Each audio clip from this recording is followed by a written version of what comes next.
Good afternoon. Welcome to the Porch broadcast.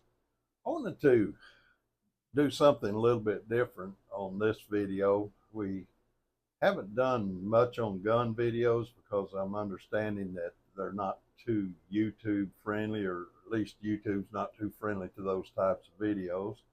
But I do know a lot of guys are doing them, and we got some fairly decent response on one we did several months ago. So we're going to go ahead and try another one and see how it turns out. Now, I like doing these on guns and cars and things like that, as well as the porch top style videos that we do. But this is going to be on a gun today, and we'll see where it goes. I think you guys will enjoy it, especially if you're gun people. Let me show you what we're working on right now. This is a Kimber Target 2 10 millimeter 1911. Now, I am a 1911 fan. I really like these things. And I like the fact that this is on a 1911 frame style, but it has the speeds and power of a Magnum round. It, depending on the ammunition that you use and the bullets and different things like that, you can get anywhere from probably 357 Magnum ballistics out of it to close to 41 caliber Magnum ballistics out of it, from my understanding.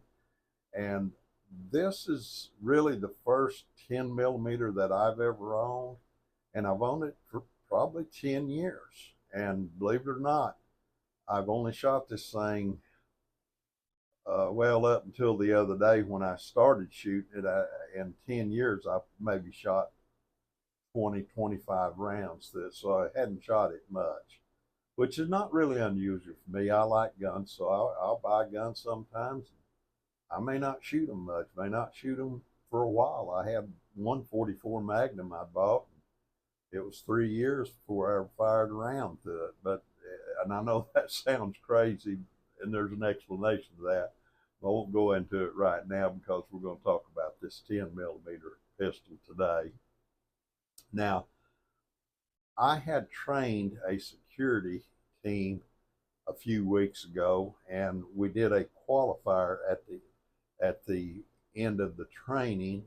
All those guys had to qualify, and while we were qualifying, I qualified our range officer, Gary Goetz, and I went ahead and ran the qualifier myself because I wanted to. We were just kind of trying to kill two birds with one stone. But anyway, I was using this pistol, and what happened was about probably, 3/4 of the way through the qualifier, it started giving me trouble feeding. And what little I had shot it, I'd used 200 grain factory ammo in it, and it seemed to have done good, but I was actually using some reloads the day I was trying to qualify with it, but it got so bad that I couldn't even finish the qualification. Now, I did go ahead and pass the qualification, even though I was only like 3/4 way through it. I already had enough points to pass the qualification, but I just kind of, I'm going to say I poo-pooed that qualification. I just didn't count it because I didn't get all the way through it. So I say that for a reason, and I'll give you the reason for that just a little bit further on into this video. Anyway, I don't like guns that won't function properly. And Kimber's a very good gun, and I did a lot of research trying to understand why a gun this expensive with only 20-25 rounds through it failed to function for me. I was pretty disappointed. Part of that was my fault. What I didn't realize, I never had cleaned this gun. I bought it brand new, shot 15, 20, 25 rounds through it, and I never did break it down, never did look on the inside of it, never did clean it up. Well, when I tore it down after getting home, got it in my gun shop, and it's had, I'm going to call it like Cosmoline type lubricant in it, and it turned to kind of a wax. So it's no wonder the gun wasn't functioning well. So I cleaned it up real good and took it out to qualify with it again. And long and short of it is, I was able to qualify with it the second go around, but it was still having feed problems. Now, it was a lot better than what it was. I cleaned it. It should have been better, but it still wasn't working right. And I found out that the Kimbers are made very tight, and they say it takes 500 rounds to break these guns in. I, I'll shoot 500 rounds through it at some point, but that's a lot of rounds. So I went ahead and deburred everything, polished it up, cleaned it up on the inside, and took it out again to qualify again with it. And well, I say qualify again. I'd already qualified by this time. Second try, I qualified with it, got all the way through. Even though it did have some feed problems, I was able to get through the qualification with it. So this past weekend, and I'm going to show you guys a few videos of that, I took it out, and it wasn't to qualify this time. The reason I took it out is I wanted to make sure it would function with different rounds in it. And so I took some factory rounds, 185 grain. I didn't want to shoot those 200 grains. I knew it would function with them. I took the 185 grain hollow points out, plus I took a magazine full of my reloads out with me and shot it. I wanted to see how it grouped. I wanted to make sure that it was going to function good, and it did function good. I didn't have any failures up until I tried to shoot the last two bullets, which was out of the old group of bullets that I was having trouble with, and one of the casings was bent, I found out.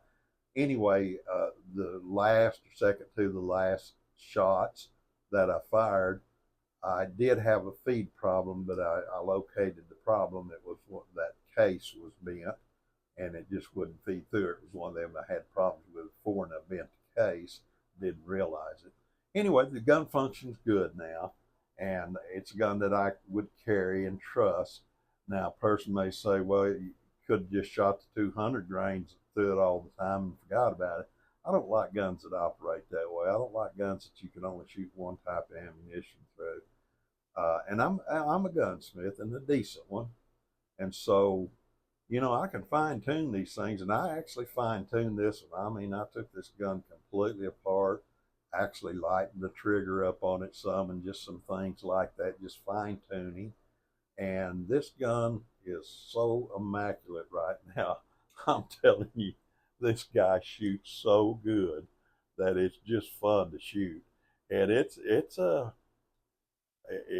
shoots hard. I mean, it's 10 millimeter, and my reloads are running out somewhere around 1,200 feet per second. And so it's got a little bit of recoil to it, fun to shoot. And I'm going to shoot it a whole lot more. I expect over the next few months to maybe put that 500 rounds through it. But it functions good now without the 500 rounds, and I think that it's going to be fine. All right, well, I'm going to show you guys a little bit about the range time that we spent, and then we'll close her up. All right, guys, let's go to the range.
Okay, well, that was our range time, and I know our video and out there on the range is not as good as I'd like for it to be. We're still learning how to do this. In the future, I'll try to set up a secondary camera to let you guys see where the bullets are hitting and things like that. But like I said, we're trying to learn how to do these videos. Kind of fun to do them. It's certainly fun to go out and shoot. So if you guys will just bear with us, it'd be good, and we'll get better at this. And if you enjoyed them, like them, maybe hit that subscribe button and hit like, and even leave a comment if you would, and we'd appreciate that. All right, guys, we're going to go ahead and close it up. There's the 10 millimeter Kimber again, fine gun. Appreciate you guys watching, and may God bless.